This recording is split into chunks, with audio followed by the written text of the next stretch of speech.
Can doing more work make you unpromotable? Can it actually destroy your leadership career? Recently, MIT researchers find out that high performers are literally addicted to do the work themselves rather than delegating. And when I say addicted, I mean chemically in their brain addicted, very similar to drug addicts and gamblers. If you're new here, I'm Hadi. I spent over 20 years in leadership roles across different industries. And today, I'm gonna walk you the competence trap, why high performers are addicted to save the day rather than delegating, and the 70% rules that executives use to scale without burning out. Your brain is working against you. Every time that you knock out one of those easy tasks, that would be answering an email, saving that problem, fixing that spreadsheet, your brain dumps dopamine into your system. It feels good. You feel very productive. But here's the trap. Those quick wins stealing your attention from doing the hard, ambiguous work of leadership. That would be having that difficult conversation, coaching the team, building systems that scales, developing a strategy. Researchers identified 4 brain traps that keep you stuck rather than delegating to work to someone else. Trap number 1 is the easy productivity hit. That's the one that we just talked about. Basically, you're doing those quick, easy wins. It makes you feel so good and you get addicted to doing that rather than doing the hard, ambiguous work of leadership because that one has delayed gratification. The second trap is the hero complex.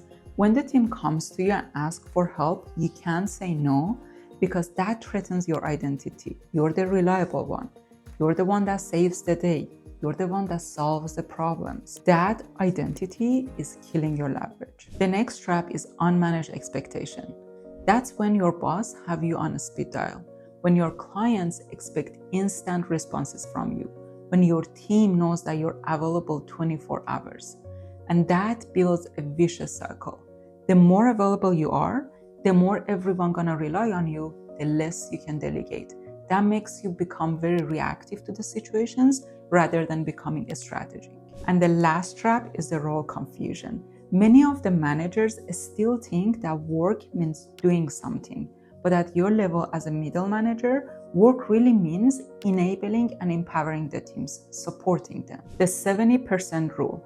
So here is the question that effective executives ask themselves before touching any tasks. Could someone else do this task at 70% as good as I would? Now your brain is probably screaming right now, why would I settle for 70% as good when I can do the work myself at 100% good? There's a catch. You can't delegate everything to the team. There are tasks that has to be done at 100% quality.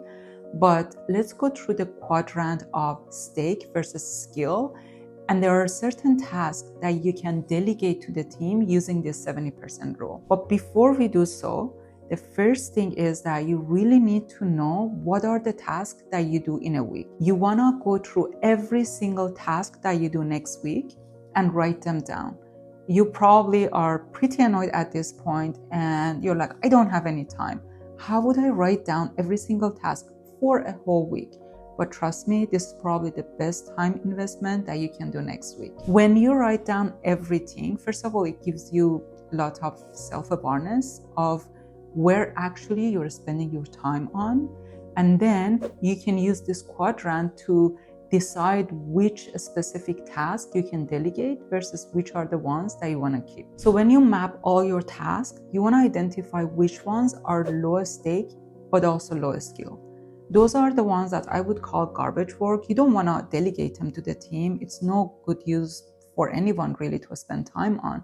Those are the ones that, especially these days with AI, you want to automate them or you want to outsource them if possible. But you really need to try to do something to just remove them completely, not out of your plate only, but also out of your team's plate. The next category is a still low skill, but higher stake type of task.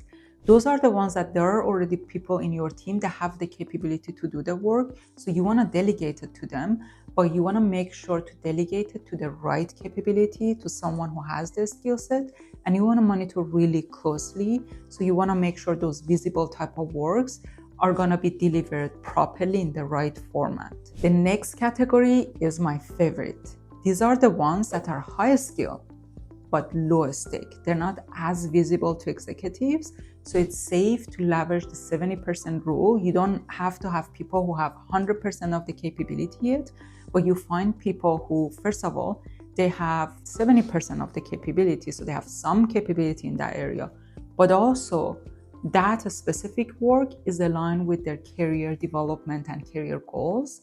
So you're gonna give these tasks to those specific people, and that becomes their growth opportunity. And the last category is high stake and high skill. Those are the ones that you're gonna keep to yourself. Those are usually dealing with personnel issues, building a strategy, and those are the ones that you should do them yourself. You can't delegate that one. Now, leave a comment if by this point you are convinced that 60 to 70% of your work can be already delegated. The delegation design framework. Now let's put together everything we learned in a 3-month framework.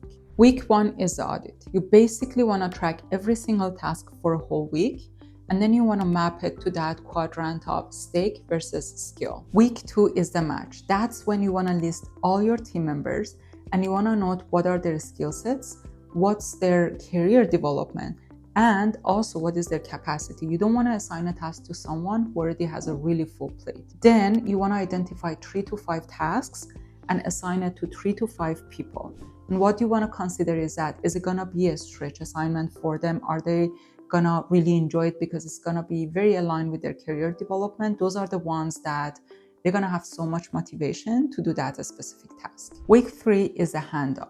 That's when you want to set up a 30-minute conversation with each of those team members and walk them through the handoff process. It starts with clarifying the outcome, not how they get there, but you want to very specifically tell them this is the outcome that are expected. Let them to choose their own method as long as the outcome is exactly what you expect. Next one, you want to explain the why. You want to explain the business context, how that's aligned with the strategy of the team, a strategy of the organization, but also you want to explain to them how that's aligned with their own specific career goal and development. That's going to just create so much motivation in them to do the work with so much care. Then you want to show your thinking process. You've been doing this task for a while. You want to explain to them that how you've been doing it and why you've gone through the process that you're going through. That's when you exactly explain, this is what happens when this task comes, this input comes, this is what I do, this is why I do it this way. I always tell the team that feel free to choose a different way. This is how I've been doing it, but there might be a better way to do it. So, you do you, basically. The next one, which is really important, is that you want to set the quality standards. Basically, you want to explain to the team how success looks like for this specific task. You also want to define decision authority. You want to make sure the team is aware that where are the areas that they have full autonomy and authority to do the work, or what are the steps that they need to run it by you before moving forward. And the last one is creating check-in cadence. You want to basically set the expectation that they need to provide an update to you either daily, weekly, bi-weekly. And that's how the two of you stay connected while that task is being delivered. Now, week 4 is the system. You've been doing that task for a period of time, but you have not been documenting it. So it becomes a tribal knowledge. You want to document the process, and especially now with AI, it's so easy to document any process in much faster than before. That makes that a specific task not to now rely on a new single point of failure, but when that person is on vacation, there are other teams that can pick up the task and the process and follow it, and they know how to do that specific task. Another really important item is that you want to start tracking how much time you're saving, how much your team is growing, and what's the quality of the task that they're doing. You want to basically monitor if the system that you're following is really working well, or if there are a specific point of failures that you want to tweak them a little bit. Now in month 2 to 3, you want to scale. Basically, you want to add 1 to 2 more tasks to that delegation system. But you want to do it carefully and mindfully, because that hands-off process, if you want to do it correctly, it takes time. So you want to do it as you feel more comfortable. you just basically add more and more to that system. And the pretty part of this is that you now have time saved that you can reinvest it in a strategic work that would help your team, your organization, and yourself. Now, here's the bonus point. If you're a middle manager, as you're delegating things to the team, maybe you want to be proactive and have a conversation with your boss and perhaps volunteer to take something off their plate. And if you're looking to leverage AI to really ease up this whole delegation process that we talked about, I have a mega prompt here that you can leverage. You just add your task and the team members' capabilities, and it's gonna give you the full-on delegation system. I have 100% confidence in you that you can break that dopamine addiction. See you next time.